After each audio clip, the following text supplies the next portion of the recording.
champion. Womp womp. And we are clayless for an entire week. Rejoice, people! Lock It In starts right now.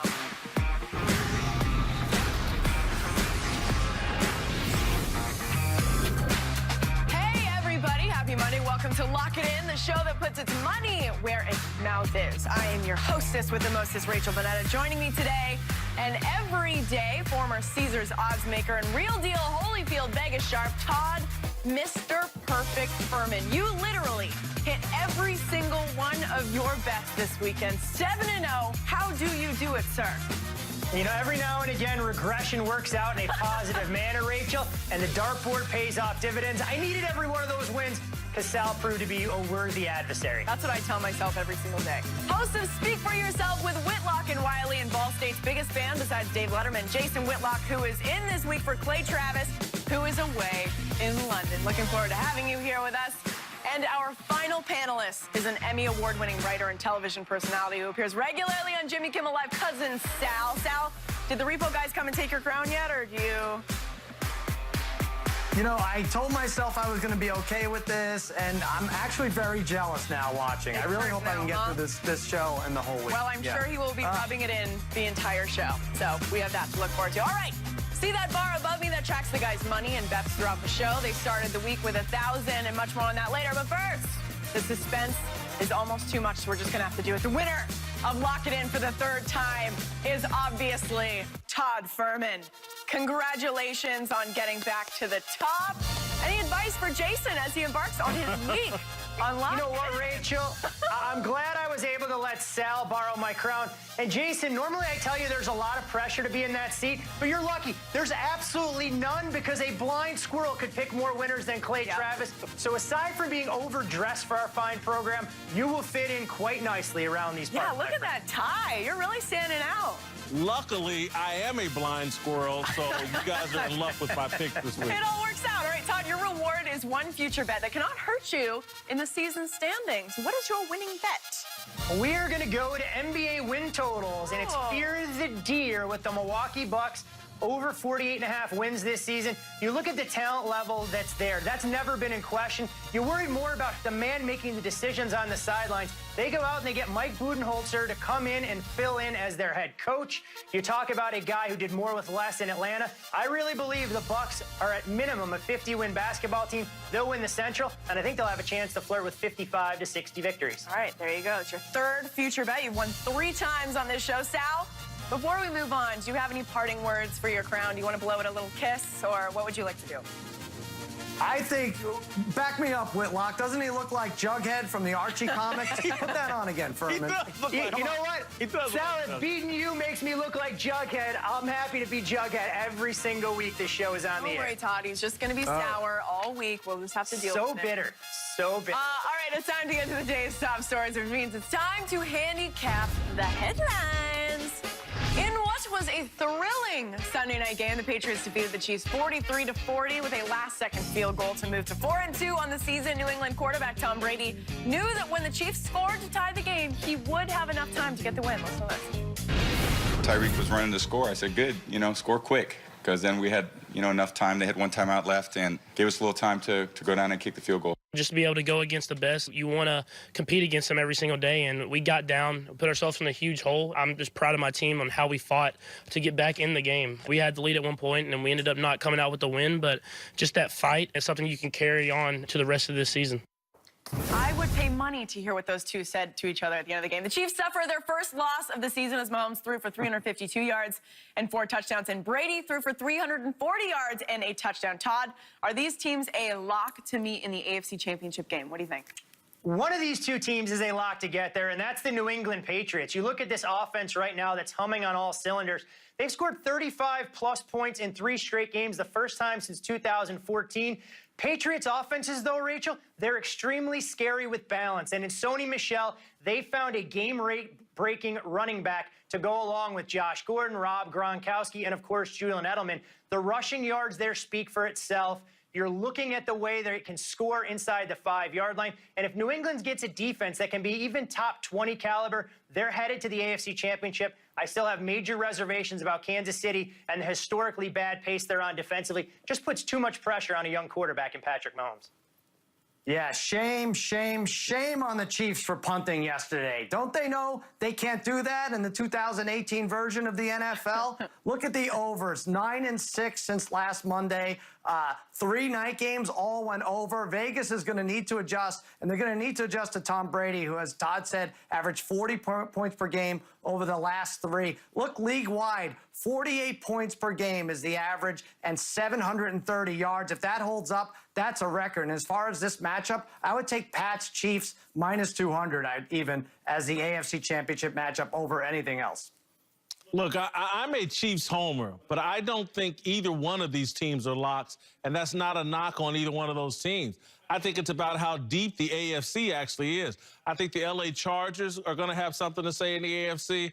I think even Pittsburgh or Cincinnati, who I thought actually played the best game of the weekend, I think both of those teams are capable of winning in the postseason and knocking either the Chiefs or the Patriots out of the playoffs. I think the AFC is wide open. I do think the Patriots and the Chiefs are the 2 best teams, but because their defenses are so shoddy, to call them a lock, I think that's crazy. Guys, when I look at the AFC playoff picture, these two may or may not be locks to get to the championship game, but I feel like we know at least 5 of the 6 potential playoff teams. Kansas City's going to get in. New England's going to get in. I'd be shocked if the Chargers don't get in. Baltimore. That's 4 right there. Then we're talking about Jacksonville, Pittsburgh, and Cincinnati. Aside from those 7 teams, I don't see anybody else capable of crashing the party, and I have so little confidence in the Bengals' ability to get there that I feel like there's very little drama in the AFC other than how these teams are going to stack up seeding-wise. Aside for those 16 teams you just listed, I don't see anybody else. You just listed 7 teams, man. That's a lot of good talent in the AFC. Jason, 6 out of 7 get in. I feel like that's, right around an 85 to 86% success rate. Oh, robot's having a malfunction. I can't even get it up. Whitlock, how did we just get through an entire conversation about Tom Brady and you didn't do the We had an over-under on how long it would take. There we go. The Cowboys blew out the Jaguars 40-7 Sunday afternoon as the Cowboys moved to 3-3 on the season. Dallas quarterback Dak Prescott was happy with the total team performance. Take a listen. It was huge from the point of complementary football. It's definitely the best we've played, from executing on offense and taking advantage of when the defense giving us turnovers in good field position. We're just feeding off of each other. We felt it early. I don't know if it was Conor McGregor or whatever it was, but we came out and attacked, and it was a great, great win. Prescott went 17 for 27 with 102 yards and 2 touchdowns through the air and added another 82 yards and a touchdown on the ground for the Cowboys. Sal, can bettors trust the Dallas offense moving forward? And how much have you been praying? Is this a result of that? No, I don't pray. I'm done praying. As long as the pride of Princeton, Jason Garrett, is traversing the sidelines, I don't think they could duplicate another offensive performance like they did yesterday. But it's definitely a step in the right direction for Dak. He hit Beasley, 9 receptions, I think 101 yards, 2 touchdowns. But listen, nobody knows what's going on in either one of these divisions. AFC South, you have Jacksonville, Houston this week. NFC East, you have Dallas, Washington. Those could be for first place. Those could be for last place. You're fooling yourself if you think you could pick any of these divisions. I mean, I have zero confidence in the Cowboys' offense. What I do have confidence in is this defense. Regardless of where they've played so far this season, the defense has been the side of the ball where they can lean their hat on. And you look at the offense, Dak Prescott's night and day, home versus road. 3-0 at home, much more dynamic in terms of the kind of flexibility he's given this offense, but he struggles away. And the one thing that gets lost in the shuffle of that 40-7 dominant performance, he still didn't throw for more than 200 yards. What I did like, though, is Dak Prescott used his legs, 80-plus yards rushing, and Jason Garrett finally showed a little bit of creativity calling the offense. If they can continue that, I have a lot more optimistic outlook on this Dallas offense. But let's see how they perform on the road in the division this weekend against Washington, because if they hang 17 points again, we're back to talking about this Dallas offense being very limited, especially at key positions. Listen, I do like Dallas's offense, what they showed yesterday. I do think they're starting to have an offensive identity. I think they're committed to Dak Prescott running the ball. He ran it 11 times, a career high for 82 yards yesterday.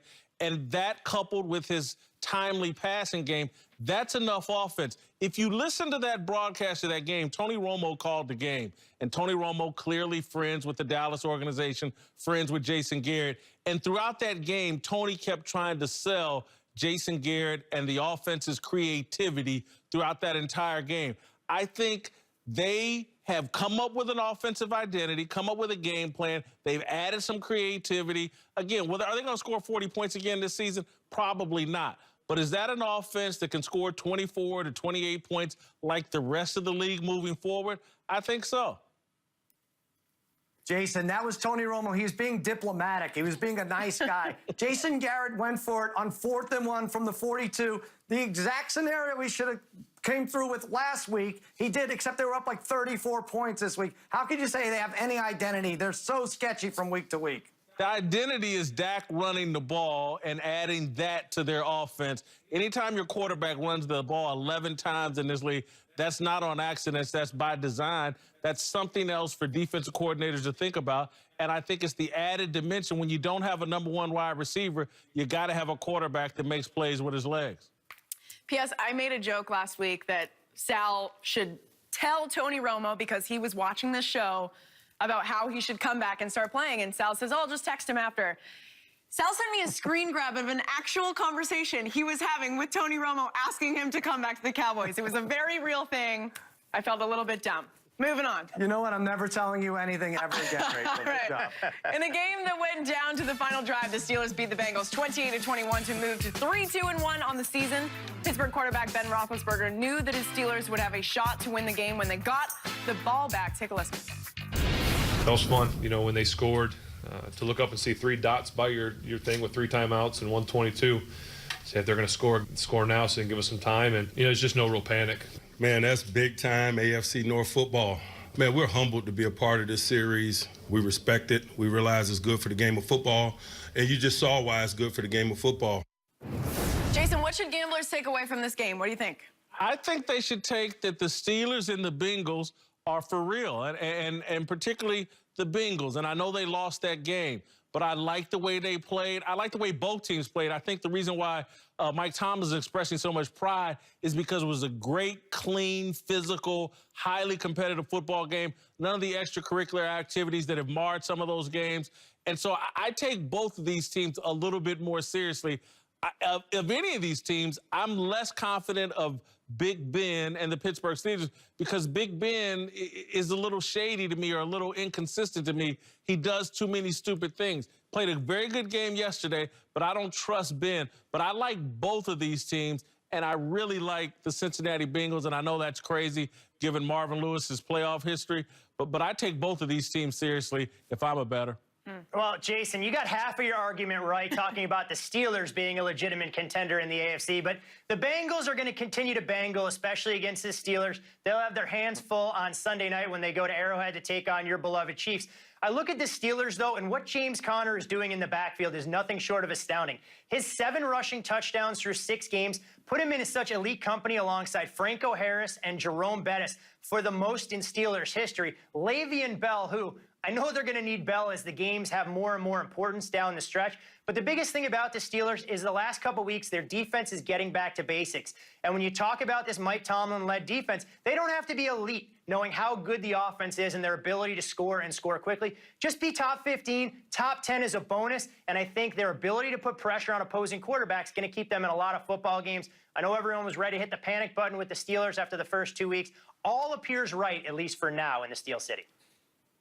Todd, are we absolutely sure that they need Le'Veon Bell back? You mentioned some great names there, but let me tell you, James Conner, here are some more. The first 6 games, 100-plus yards and multiple touchdowns. Only Emmitt Smith, Sean Alexander, who else? Priest Holmes, Chris Johnson, and Jake Fuddrucker have, okay, I made up that last name, but they're really good names in there. And I'm not sure Le'Veon Bell is the answer. I think the Steelers can win this division with James Conner as running back. Conner. Everybody loves James Conner. I'm not sold. Their offensive line played great yesterday.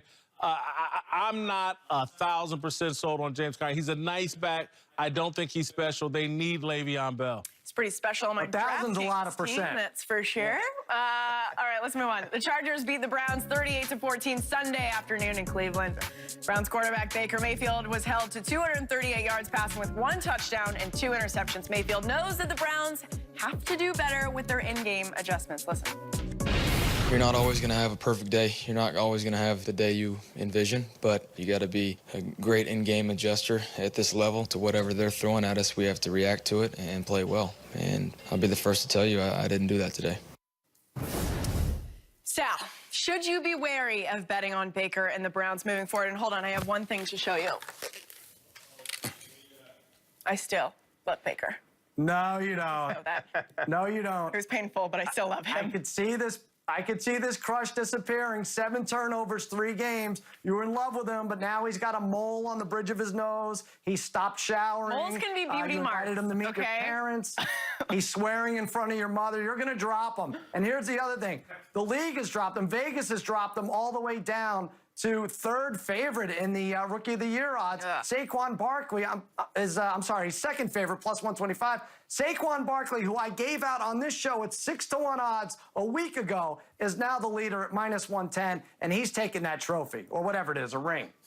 You know what? Baker's struggling, but he's done it against playoff caliber defenses each of the last 2 weeks. He got the win against Baltimore, manufacturing 12 points, and they only put up 14 against the Chargers. But those are 2 of the 16 teams I told Jason earlier in the show were going to be in the AFC playoffs when the dust settled in January.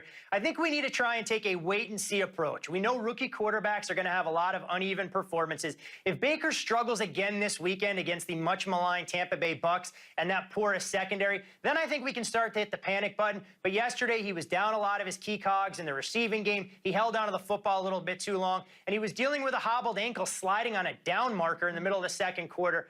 I don't think it all is lost with Baker Mayfield. It's just 2 games. It's a blip on the radar. Rachel, you can maintain that crush because he's going to put up gaudy numbers against Oh, it ain't going nowhere, baby. Look, I think Baker Mayfield is fine. The Cleveland Browns are not. They were overvalued because they lost some close games, and then they won 2 games, and everybody hopped on the bandwagon.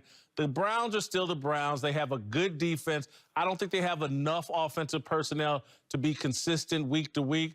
Baker Mayfield will be fine. Don't jump ship on him. But as for the Browns, again, last week I think Todd was over here talking about they can win 9 games. No, it wasn't Todd. It was Nick Wright saying they could win 9 games. I think that's a bit. I think that's a bit too much. Ouch. This is a 6-win team, and that would be a drastic improvement from what they had done the previous 2 years.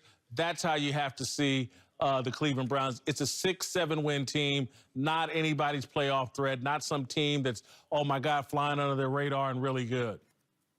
Whitlock, this is a 6-7 tie team at best. They're not going to win 6-7 games. And we're going to look back at week 6 when the Browns were a 1-point favorite of the Chargers. We're going to laugh at I'm already laughing. Ha ha, look at me. It's ridiculous. All right. The Chargers only lost to the Rams and Chiefs. They're a good team, and they're going to be a wild card team that could end up in the championship game if they're not those first 2 teams we mentioned earlier. Yeah, let's move on to the next topic. Later tonight, it's the Monday night game as the 49ers travel to Green Bay to take on Aaron Rodgers and his gigantic brace. And the Packers. Green Bay is currently a 9.5-point favorite. Sal, are you confident in the Packers here?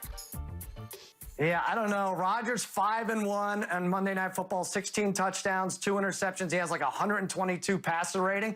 But these teams are pesky, these bad teams. The Niners, the Cardinals, the Bills, they stick around in the fourth quarter. They're supposed to be gone. They have backup quarterbacks, rookies, all the Joshes in the league. But I think you're going to be in trouble. You might be busting out your discount double checkbook and writing it out to your bookie if you lay on the Packers. I do like a pick in this game, but I'll save it for the next segment. Good tease out of you, Sal. Good tease. Interested to see where you're going with that. But you talk about the 49ers, and here's a meaningless stat and trend for you guys. They haven't lost on Monday Night Football since 2011. They're 8-0 in the span. Now, I know Joe Montana and Steve Young were splitting reps back there when the 49ers are relevant, but it's fun to look at this team going forward led by C.J. Beathard. And I don't think they've gotten enough credit for how they're trying to piecemeal this offense together. You lose Jerick McKinnon. You're banged up at running back. We're not sure if Matt Breida is going to go. But the story for me here, and you're considering laying the lumber with Green Bay, who's going to play wide receiver? Geronimo Allison dealing with a hamstring injury. Randall Cobb, same situation. Devontae Adams, well, he's going to be neutralized by Richard Sherman, even though Sherman's we'll call it the twilight of his career for San Francisco. I just think Green Bay is going to struggle to find continuity offensively. C.J. Beathard can dink his way into a back door here. And I think this game will be a little bit closer than this number at 9.5 suggests. Yeah, 9.5 points is way too much. San Francisco plays enough defense. And look, Aaron Rodgers isn't completely healthy. His knee is not 100%. I don't expect him to be all that sharp. And then when I look over at the other side of the ball with C.J. Beathard and with Kyle Shanahan's creative play calling, C.J. Beathard is going to move this San Francisco offense. They're going to put 17 to to 21 points on the board. And then, so I'm expecting Green Bay with Aaron Rodgers a little banged up to put 25 to 30 points on the board. I just don't see it. I think this is a bad line, and I would be all over the San Francisco 49ers. One thing, guys, to keep in mind, too, with Green Bay, this almost feels like a survive and advance game. You want to get all your players through the Monday nighter healthy. You have a bye week coming up, and the two games that are really going to define their season against Los Angeles and New England. I mean, Green Bay, beating the 49ers by 30 points won't prove anything. Get the win, move to over 500, come back with a renewed outlook on the season, knowing you have a daunting stretch ahead of you, and you don't want to fall too far behind the teams above you in the NFC. That makes a lot of sense, Todd. I wouldn't have Aaron Rodgers sitting back in the pocket.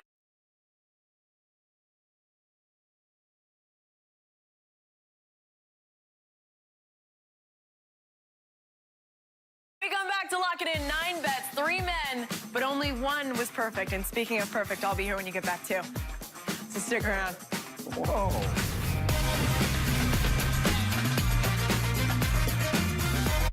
Many a long